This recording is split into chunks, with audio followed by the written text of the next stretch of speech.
자, 이준서 전 최고위원이 이제 영장이 청구됐는데요. 네.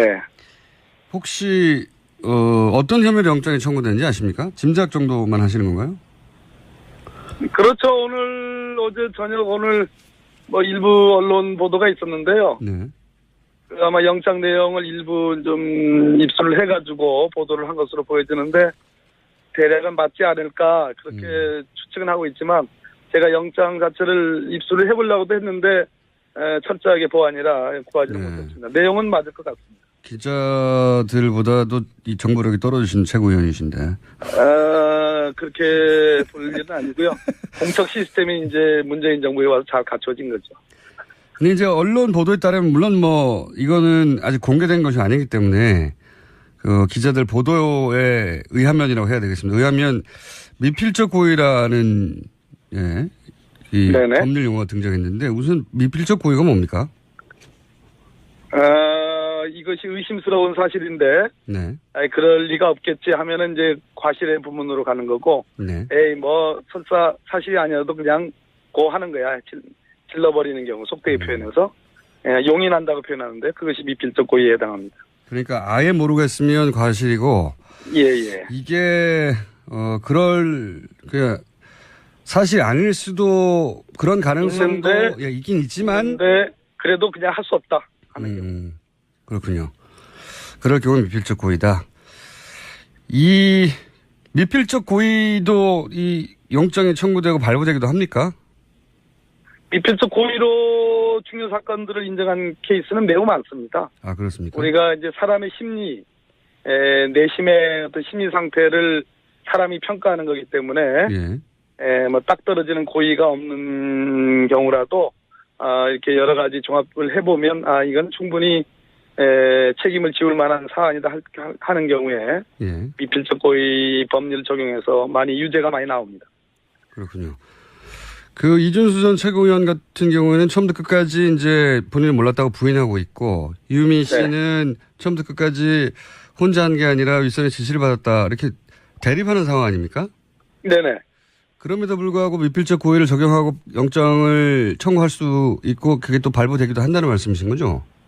5월 5일 발표 전후의 상황을 다 종합을 한 걸로 보여지고요. 5월 5일 이전 상황에서도 의심할 만한 상황이 있었고 5월 5일 발표 이후에 5월 9일까지 충분히 번복할 수 있는 기회가 있는데 번복하지 않았다. 특히 5월 6일 날 이유미가 그런 제보자는 존재하지 않는다라고 확인해 준 것으로 검찰은 판단하고 있는 것으로 보여집니다. 그렇다면 종합을 해볼 때 이것은 미필적 고의가 있다. 이렇게 보는 거죠. 새로 나온 이야기가 그러니까 대선 전에 그런 제보자가 존재하지 않는다는 것을 이야기했고 그것을 이준호 씨가 이미 들었기 때문에 그럼에도 불구하고 지금까지 계속 있었고 그다음에 대선 끝날 때까지 그렇습니다. 진행된 것은 미필적 고의라고 심지어 5월 7일 날 김인원 부단장은 공명선거 부단장은 제2차 그 기자회견을 하는데요.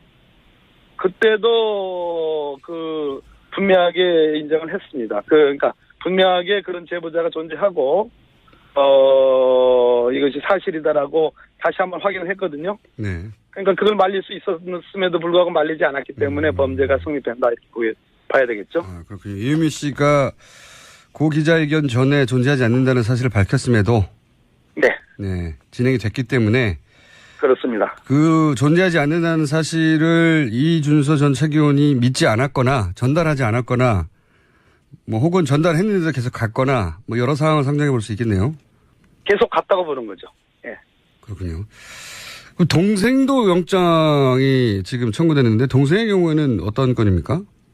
이유미 남매가 함께 이 가짜 녹취 파일을 만드는데 함께 했다는 겁니다. 동생도 주도적 역할을 한 사람이므로 그렇게 파악을 하고 있는 것 같습니다. 단순히 시켜서 한 게 아니라 적극적으로 개입했다고 본 거군요, 검찰은. 그렇습니다. 그런데 이제 이 영장 청구 관련해서 국민의당은 추미애 대표가 마침 또 미필적 고의라는 추미애 대표가 이제 판사 출신이다 보니 아마도 본인의 이 사안에 대한 판단을 그렇게 표현한 것 같은데 이게 수사 가이드라인을 제시한 것이다. 그래서 검찰총장 역할을 한 것이다고 국민의당에서는 지적하고 있습니다. 이 문제에 대해서는 어떻게 답변하시겠습니까? 참 택도 없는 소리인데요. 이 건은 지난 대선 기간 중에 벌어진 일이고 네. 양당 간의 공방에서 벌어진 일이고 국민의당이 조작을 해서 폭로를 5월 5일 날 했고 저희들이 즉시 민주당이 즉시 고발을 했습니다. 즉 추미애 대표는 고발인의 대표자로서 이 고발 사건을 유지할 그러한 책임과 권한이 있는 사건입니다. 그런 측면에서 이것을 진실하게 규명을 하라라고 하는 촉구는 응당 공당의 대표자로서 할 수 있는 일이고요. 두 번째는 국민의당 혹시 진상조사단을 만들어가지고 지금 발표하지 않았습니까? 네. 그건 가이드라인이 아닌가요? 그럼 그거는 뭐 우리 추미애 대표를 검찰총장에 표현했다면 그럼 그건 법무부 장관입니까? 그러니까 그 진상조사단의 그 진상조사의 결과가 지금 심지어 축소 은폐한 거 아니냐라는 그런 비난을 지금 받고 있는데 그런 점을 공당으로서 창피하게 생각을 해야지 왜 당초에 박주선 비대위원장께서 국민 앞에 느닷없이 잘못을 인정하고 책임을 빌었지 않았습니까? 왜 그런 태도는 왜 불과 이 보름 만에 보름이 됐는지 잘 모르겠는데요. 한 열흘 만에 이렇게 표현하는 것은 저는 정말 절망적이라고 생각합니다. 왜 이렇게 자정 능력이 없는지 그것은 참 저는 맞지 않다고 봅니다. 그런데 이제 여기까지만 요 질문만 더 하고 다른 거로 넘어가겠습니다. 그런데 이제 추경 합의도 이제 동의를 어느 정도 하고 정부 조직법도 어느 정도 동의를 해서 국회가 돌아가려는 찰나에 하필 추미애 대표가 그런 얘기를 해서 굳이 그 시점에 지금 국회가 또다시 이제 정지 상태가 됐다. 여기에 책임을 묻는 분들도 있습니다. 추미애 대표는 일관됐습니다. 이 사건이 벌어져서 첫 반응도 다른 분보다 비교적 강경한 목소리, 원칙적인 목소리를 냈고요. 그 원칙적인 목소리는 일관되어 왔습니다.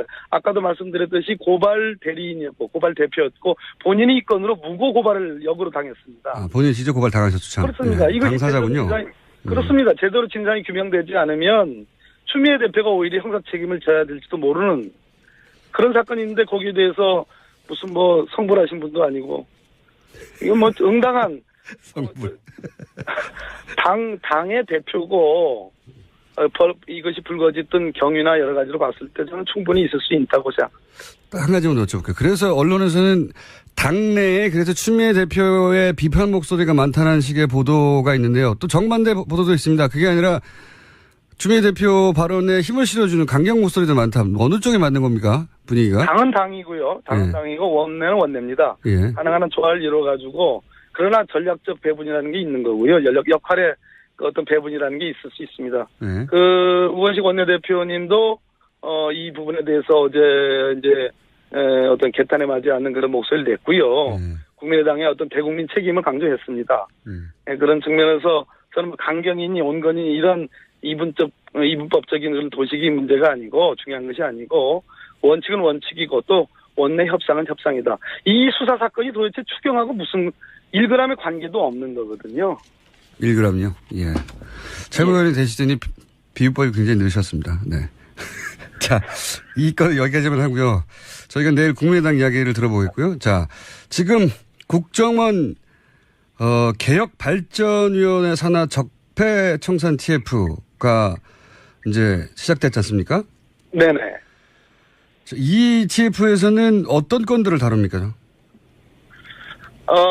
적폐청산 TF 말 그대로 국정원이 과거에 정치 개입, 국내 정치 개입을 통해서 많은 부작용과 국민의 지탄을 받았던 심지어 대선에 영향까지 미쳤던 그러한 사건들에 대해서 이걸 다시 되짚음으로써 국정원이 본래의 국가안보 정보기관으로서의 본래 모습을 찾고자 하는 그러한 노력의 일환으로 봐주셨으면 좋겠습니다. 이제 목적은 알겠는데, 구체적인 사건, 뭐, 민간인 사찰, 국정원 댓글 사건, 뭐, 북방항해선 대화록 공개 사건, 국정원이 관여했거나 주도했거나 연루됐다고 보여지는 사건들을 쭉 정하셨지 않습니까? 네, 그렇게 많은 보도가 있었고, 사실로 보여집니다. 그 사건 중에 혹시 꼭 들어갔어야 되는데, 못 들어갔다 싶은 사건이 있으십니까? 개인적으로?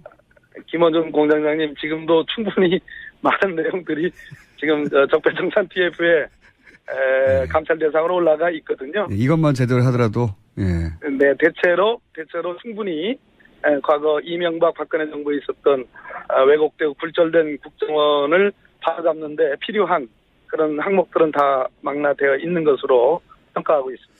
이 GF에 관심이 많은데 좀 진행이 되면 저희 스튜디오에 모셔서 좀 네네. 자세한 얘기 나눠보기로 하고요. 그럼에도 불구하고 미필적 고의를 적용하고 영장을 청구할 수 있고 그게 또 발부되기도 한다는 말씀이신 거죠? 5월 5일 발표 전후의 상황을 다 종합을 한 걸로 보여지고요. 예. 5월 5일 이전 상황에서도 의심할 만한 상황이 있었고 5월 5일 발표 이후에 5월 9일까지 충분히 번복할 수 있는 기회가 있는데 번복하지 않았다. 특히 5월 6일 날 이유미가 그런 제보자는 존재하지 않는다라고 확인해 준 것으로 검찰은 판단하고 있는 것으로 보여집니다. 그렇다면 종합을 해볼 때 이것은 미필적 고의가 있다. 이렇게 보는 거죠. 새로 나온 이야기가 그러니까 대선 전에 그런 제보자가 존재하지 않는다는 것을 이야기했고 그것을 예. 이거는 아직 공개된 것이 아니기 때문에 그 기자들 보도에 의하면이라고 해야 되겠습니다. 의하면 미필적 고의라는 예, 이 네네. 법률 용어가 등장했는데 무슨 미필적 고의가 뭡니까? 이것이 의심스러운 사실인데 네. 그럴 리가 없겠지 하면은 이제 과실의 부문으로 가는 거고 네. 설사 사실이 아니어도 그냥 고하는 거야. 질러버리는 경우 속되게 표현해서 용인한다고 표현하는데 그것이 미필적 고의에 해당합니다.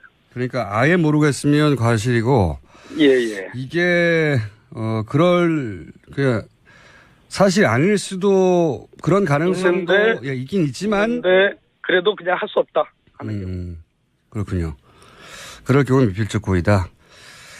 이 미필적 고의도 이 영장이 청구되고 발부되기도 합니까? 미필적 고의로 중요 사건들을 인정한 케이스는 매우 많습니다. 아, 그렇습니까? 우리가 이제 사람의 심리, 내심의 어떤 심리 상태를 사람이 평가하는 거기 때문에, 딱 떨어지는 고의가 없는 경우라도, 이렇게 여러 가지 종합을 해보면, 이건 충분히, 책임을 지울 만한 사안이다 하는 경우에, 미필적 고의 법률 적용해서 유죄가 많이 나옵니다. 그렇군요.